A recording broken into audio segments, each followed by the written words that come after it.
Let's get more on this, and we're being joined on the program by International Affairs Analyst Chukwemeka Eze. Thanks for joining us on the program today. Thank you, Joke. What do they call it? Idel Ada. Okay.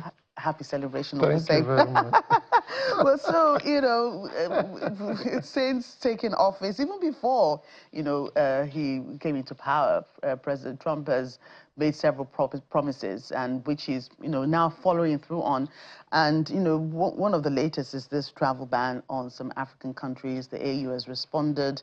Some of the countries involved, Chad especially, has also responded, issuing restrictions of its own on all visas for U.S. citizens. It's a grave action that the U.S. government has taken. I suppose the African countries would think that the President Trump was saying that these countries are exporting terrorists.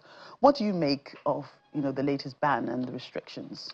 I think some people are becoming emotional because 12 countries were mentioned, some of which are not African countries, like Haiti. Yeah, there are about seven African countries, I think. Yes, Iran is there, Libya is there, and Yemen is not an African country. So that some African countries have been affected.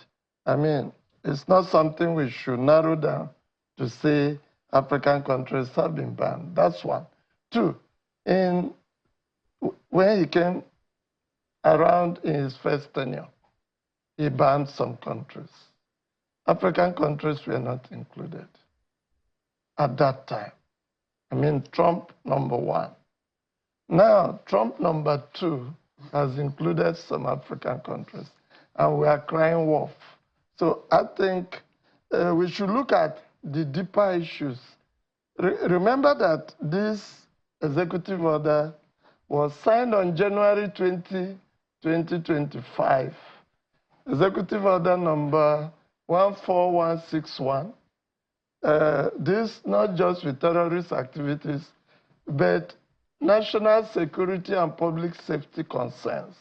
And they raised the issue of vetting and screening.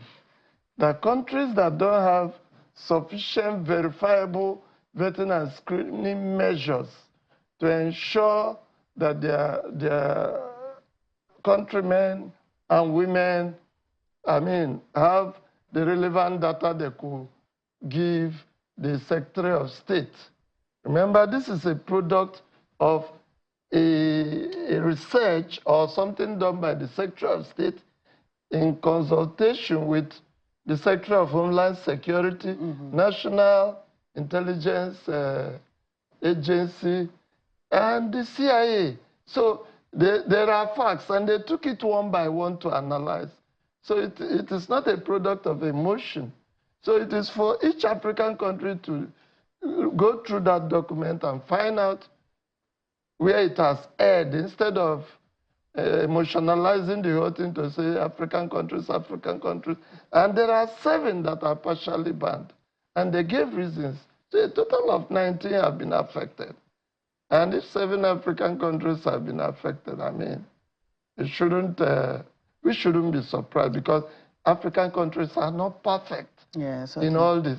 Right, and as far as we know, only Chad has announced, responded, saying that it's Somalia too has responded, right, but so, on a positive note. Right. I'm even talking about restrictions for U.S. visas for U.S. citizens coming into Chad. Do you think it's something that these other countries should consider?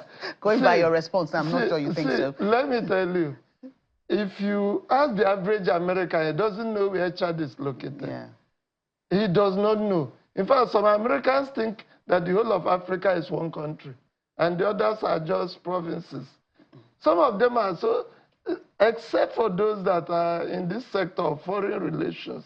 And in any case, what Chad has done is not out of the ordinary, because under the Vienna Convention on Diplomatic Relations of 1961, which is a codification of the customary international law, reciprocity in foreign relations is a normal thing.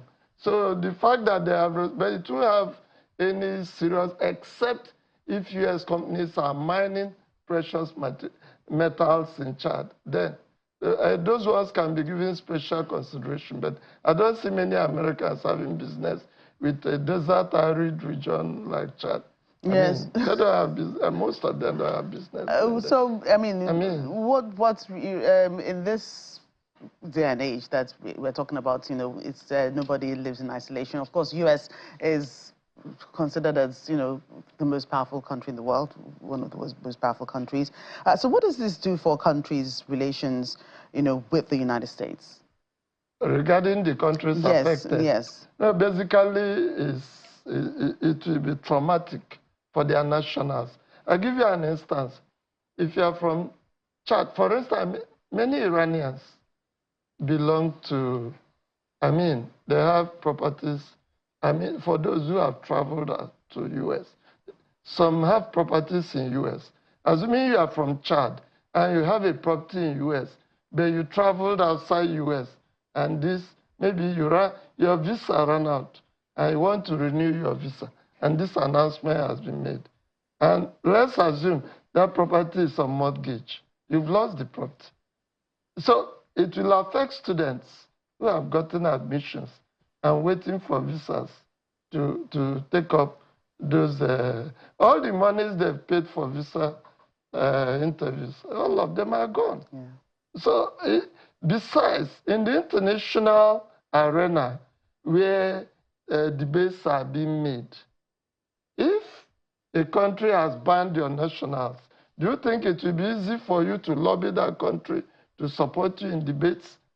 How can Chad, if an issue arises at the Security Council and the country not affected by this executive order lobbies the U.S., and Chad perhaps decides to lobby do you think, so it's going to affect this country. I just use Chad as an example. As an example. It's going to affect all of them one way or the other. It's going to affect them corporately. It's going to affect them by their nationals. It's going to affect them in their engagements in the international realm or international circuit.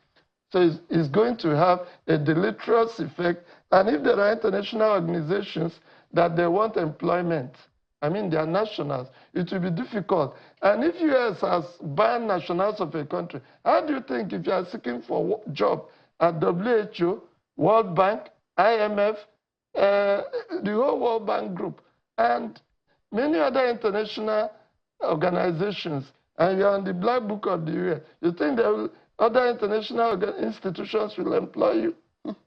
What if they decide to send you to U.S. for an assignment and you are ineligible? So it's going to have wide-ranging effect. Right, and the other countries in Africa not affected by the ban, you mentioned a while earlier that, there's too much emotion going on, but do you think they should show some kind of solidarity with other African countries affected? Maybe this will extend to them if Trump sees that, No. It's not going to move. I think, see, this thing is verifiable and it's scientific in nature. Your vetting measures, they have found it problematic. Why not, perhaps you have a national identity card program and names cannot be easily verifiable there. Yeah. Or you don't engage in information sharing. Let me give you an example. Assuming U.S. has indicted some of your nationals and they've sought for information and you go blank, and you begin to say, okay, we are ready to give up our citizens that we have indicted. Well, so we are ready to engage in information sharing, identity management, screening, and vetting protocols. We are ready. So, and you call the American embassy officials or send a letter to the Secretary of State to say, we are ready, come and verify it. They verify it because you heard Strom to say more names may even be added, and as well, more names can be removed. So by the time they are satisfied that you have done the needful, they will just remove the name of that country. But until that is done, will be problematic. Right. International Affairs Analyst Chukwemeka. A pleasure again having you on program. Okay. Last time we were together, today we are together again. Yeah. How do you know it? Thank you again.